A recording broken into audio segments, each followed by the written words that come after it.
for me, I don't really have a practice or a routine that I have for alternate picking. A lot of it is in my hand position. I choke the pick off really, really shallow, so there's not a lot of material sticking underneath my hand, and I also keep the pick so that it's almost parallel to the string, but not too much. Some people, when they have the pick parallel, it's harder to pick the string. I have it just a little bit turned so that it almost nudges the string over. The other thing too for me with some of the picking patterns that I have, they would just be totally inaudible if there wasn't the palm muting technique that I use myself. I like to put the bridge of my hand right here, the meat of it, right across the bridge of the pickup, I mean the bridge there, and just kind of roll it forward to dampen the strings. It's different amounts that I roll it forward to deaden the strings, like the more that I go up there. Sometimes I'll just completely choke the string off. I can train the consequences.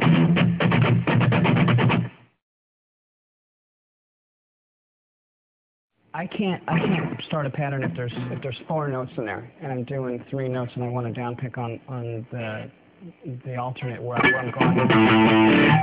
Because of the timing, I'm going to do the 4th note. It's going to be the same thing.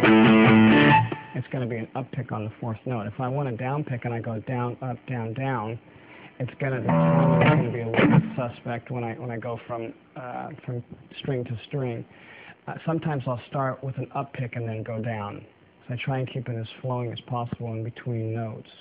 And the other thing too is I cheat a lot when you're asking me how I go back and forth between strings. I'll anchor my finger either on the pickup ring or on the strings. And that's kind of the muscle memory in my hand will tell me how far it is from string to string.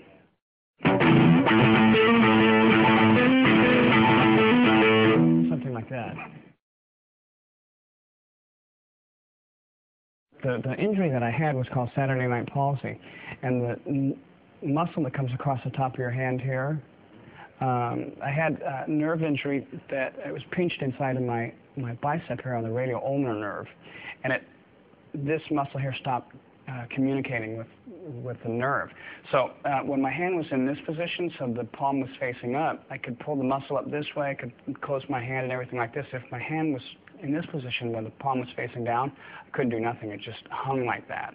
So because the guitar in this position, the palm is facing up, you would think that something could happen, and it was fine going this way, but when I had to pull my hand back down this way, I couldn't get the muscle to pull this way.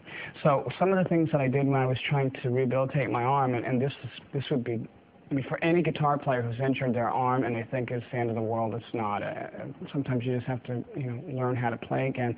I did a lot of physical therapy, which is a lot of stretching exercises, a lot of gripping exercises, a weird wheel that they had. It was like a mesh thing, and you just do these gripping exercises. So having said that, as the muscle came back, I just started doing basic picking patterns, all the block-headed stuff you learn in the beginning. I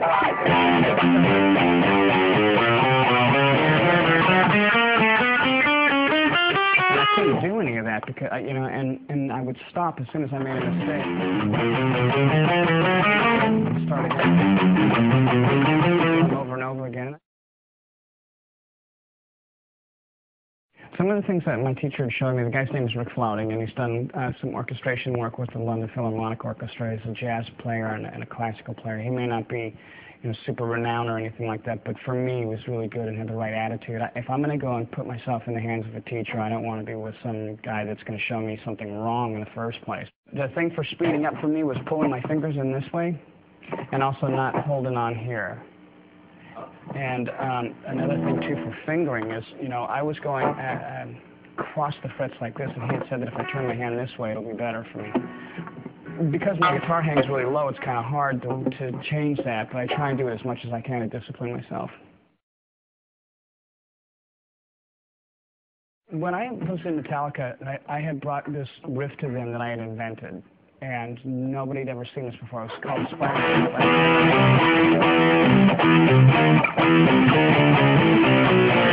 Stuff like that, because it's so much easier instead of going, because you're taking your fingers off the one string and going to the other string is going to be string noise. Also the timing. Basically, my style is I play a lot of pentatonic stuff. I guess that's what it's called. It's that old blues style because that's basically what I learned. I think that's part of the pentatonic scale.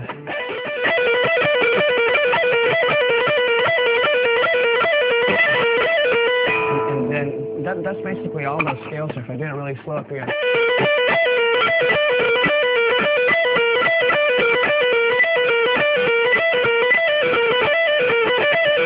And then I do this weird thing where I kind of bar with my left finger. I go.